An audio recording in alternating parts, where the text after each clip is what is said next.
అందరికీ నమస్కారం. ఈరోజు జరిగిన ఆంధ్రప్రదేశ్ రాష్ట్ర సార్వత్రిక ఎన్నికలలో కూటమికి సంబంధించిన టీడీపీ, జనసేన, బీజేపీ అభ్యర్థులు రాష్ట్రంలో ఉన్న అన్ని జిల్లాలు అఖండ మెజార్టీతో గెలుపొందిన కూటమి అభ్యర్థులందరికీ నా హృదయపూర్వక శుభాకాంక్షలు.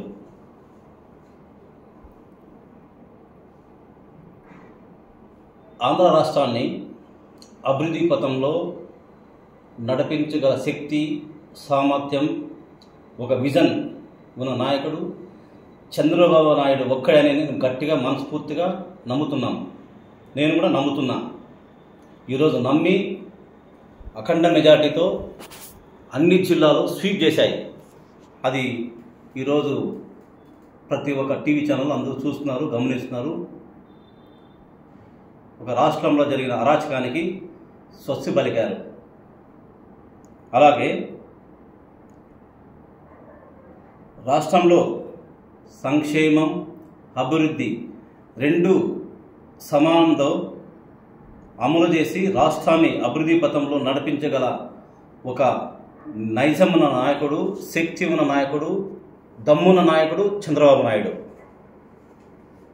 అలాగే ఈరోజు రాష్ట్రానికి మనకు రాజధాని చాలా అవసరం. గత జరిగిన వైసీపీ ప్రభుత్వంలో రాజధాని అనే ఒక ఇష్యూ కూడా అక్కడ కట్టిన అభివృద్ధి చేసిన 2014లో చంద్రబాబు నాయుడు గారు చేసిన అభివృద్ధిలో కనీసం సంక్షేమ పథకాలకు సంబంధించిన కేటాయించిన 2,20,000 కోట్ల రూపాయల్లో కనీసం ఒక 10,000 కోట్లు ఈరోజు ఖర్చు పెట్టి ఉంటే మనకు అమరావతి రాజధాని ఏర్పడి ఉండేది. అలా జరగలేదు. ఒకే కక్షలు, కారుణ్యాలతో దాన్ని పక్కకు పెట్టేసి దొబ్బేశారు, అయిపోయింది. అది వదిలేసాం, అయిపోయింది. ఈరోజు రాష్ట్రానికి మనకు రాజధాని చాలా అవసరం. అమరావతిని రాజధానిగా తక్కువ సమయంలో చంద్రబాబు గారు నిర్మించి అభివృద్ధి పథంలో తీసుకెళ్తారని మనస్ఫూర్తిగా నేను నమ్ముతున్నా. ఈరోజు నమ్ముతున్నా, ఘంటాబద్ధంగా చెప్తున్నాం. ఈరోజు మనకు క్యాపిటల్ లేదు.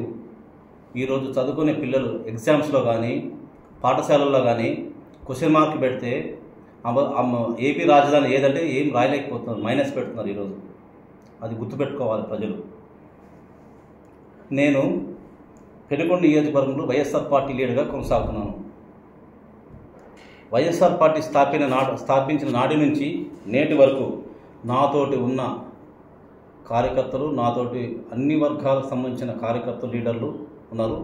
వాళ్ళందరూ కూడా వైఎస్ఆర్ పార్టీని నమ్మి నట్టేట మునిగిపోయారు. దీనికి సాక్ష్యం చాలా ఉన్నాయి.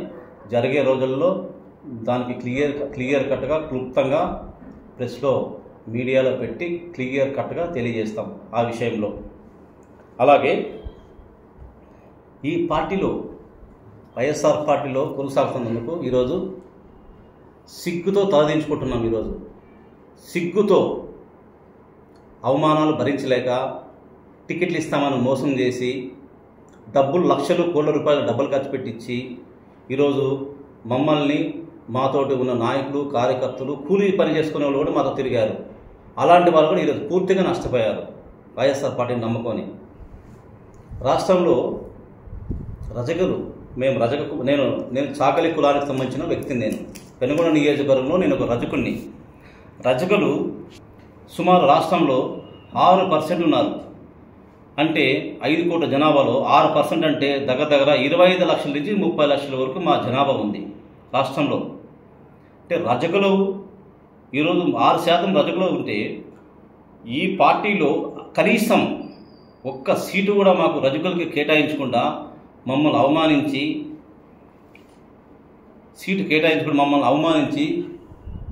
మా కులానికి ఏమాత్రం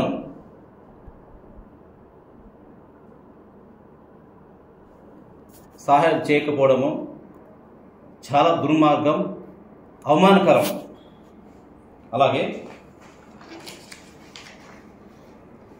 వైఎస్ఆర్ పార్టీ కోసం కష్టపడిన పెనుగొండ నియోజకవర్గంలో కాదు రాష్ట్రంలో వైఎస్ఆర్ పార్టీ కోసం కష్టపడిన కార్యకర్తలు నాయకులు నట్టేట మునిగిపోయారు. రాష్ట్రంలో ఏర్పడే కూటమి ప్రభుత్వానికి వన్స్ అగైన్ కంగ్రాచులేషన్ తెలుపుతూ జరిగే రోజుల్లో ఉమ్మడి అనంతపురం జిల్లాలో ఉన్న నాకున్న సత్సంబాలతో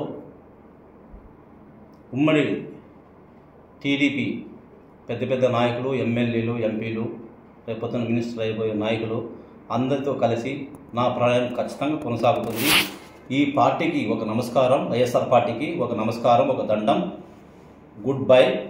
అలాగే పెనుగొండ నియోజకవర్గంలో మా సిస్టర్ అయినటువంటి సవితమ్మ ఎమ్మెల్యే అభ్యర్థిగా భారీ మెజార్టీతో ఈరోజు గెలిచింది. అలాగే మాకు అన్నతో సమానమైన ఎంపీ పార్థసారథి గారు ఈరోజు 1,00,000 పైచిలకు మెజార్టీతో గెలిచారు. పార్థసారథిని కూడా వన్స్ అగైన్ కంగ్రాచులేషన్. మరియు ఉమ్మడి అనంతపురం జిల్లాలో ఉన్న నన్ను అభిమానించే నాయకులు చాలామంది ఉన్నారు. ఈరోజు వైఎస్ఆర్సీపీ పార్టీలో ఉండి మేము కుమిలిపోయాము, వాళ్ళతో కలవలేక, వాళ్ళతో ప్రయాణం చేయలేక ఈరోజు కూర్చిపోయాము. అలాగే అందరికీ కూడా వన్స్ అగైన్ ఉమ్మడి అనంతపురం జిల్లాలో గెలిచిన